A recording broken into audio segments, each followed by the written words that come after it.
ایک طلب کرنے والے نے عذاب طلب کیا جو نازل ہو کر رہے گا، یعنی کافروں پر، اور کوئی اس کو ٹال نہ سکے گا، اور وہ خدائے صاحب درجات کی طرف سے نازل ہوگا کہ جس کی طرف سے روح الامین اور فرشتے چڑھتے ہیں، اور اس روز نازل ہوگا جس کا اندازہ 50,000 برس کا ہوگا۔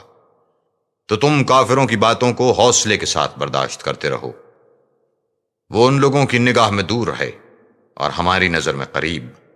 جس دن آسمان ایسا ہو جائے گا جیسا پگھلا ہوا تانبا، اور پہاڑ ایسے جیسے دھنکی ہوئی رنگین اون، اور کوئی دوست کسی دوست کا پرسان نہ ہوگا، حالانکہ ایک دوسرے کو سامنے دیکھ رہے ہوں گے۔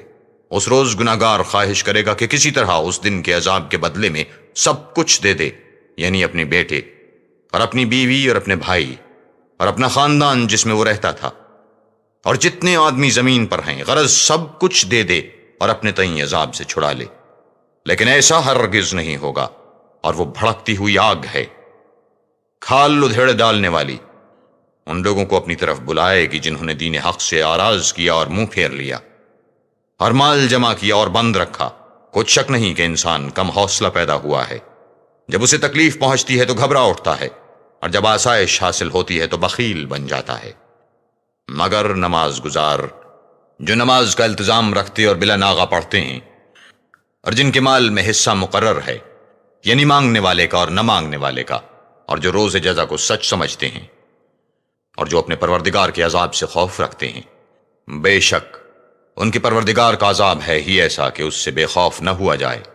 اور جو اپنی شرمگاہوں کی حفاظت کرتے ہیں، مگر اپنی بیویوں یا لونڈیوں سے کہ ان کے پاس جانے پر انہیں کچھ ملامت نہیں، اور جو لوگ ان کے سوا اور کے خاص گار ہوں وہ حد سے نکل جانے والے ہیں، اور جو اپنی امامتوں اور اقراروں کا پاس کرتے ہیں، اور جو اپنی شہادتوں پر قائم رہتے ہیں، اور جو اپنی نماز کی خبر رکھتے ہیں، یہی لوگ باغائے بہشت میں عزت و اکرام سے ہوں گے۔ تو ان کافروں کو کیا ہوا ہے کہ تمہاری طرف دوڑتے چلے آتے ہیں، اور دائیں بائیں سے گروہ گروہ ہو کر جمع ہوتے جاتے ہیں؟ کیا ان میں سے ہر شخص یہ توقع رکھتا ہے کہ نعمت کے باغ میں داخل کیا جائے گا؟ ہرگز نہیں۔ ہم نے ان کو اس چیز سے پیدا کیا ہے جسے وہ جانتے ہیں۔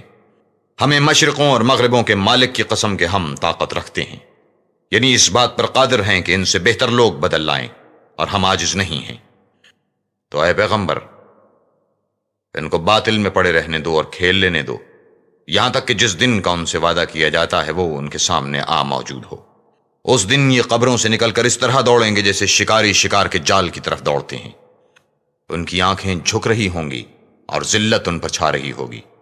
یہی وہ دن ہے جس کا ان سے وعدہ کیا جاتا تھا۔